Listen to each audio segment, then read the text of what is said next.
Hi there, it's Mr. Clark. Welcome to lesson 5.ET.2 on writing bass lines in Dorian.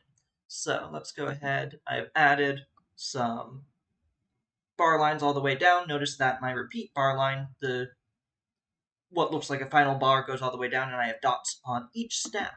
So that's what we're looking for here when we have repeats going on. You don't need to write the DCL finale and the finale on every line. Just writing it at the top of the score is totally fine. So we're back to Noël Nouvelet.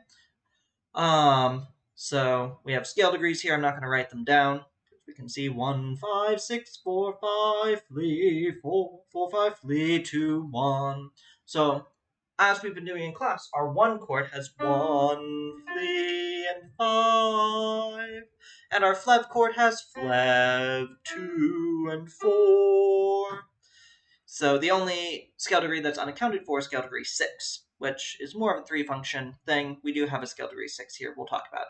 So we have 1, 5, 6, 4. I'm sorry, 1, 5, 6, 4, 5, 3.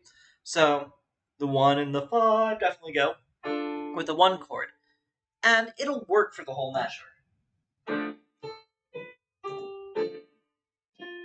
The 5 and the flea in the next bar are also definitely a 1 chord. So if we were worrying about 3 functions, we would add a 4 chord, and that's what would go here, a major 4 chord. This is not something that you'll generally have to worry about in your tunes. I'm going to put it here just because it makes me a little happier. So, and then we get to 4, 4, 5, 3, 2, 1. So that's going to be 4 and 2. That's smelling like a flev chord. And then resolve to 1. Beautiful. Flee to 1, 2, 6, flee, flee. I'm sorry, 5, flee, flee, 2, 1, 2. All right, so we got some chords here. Obviously, I'm asking you to write 1 chord for every scale degree first. I'm not doing that here just for sake of time.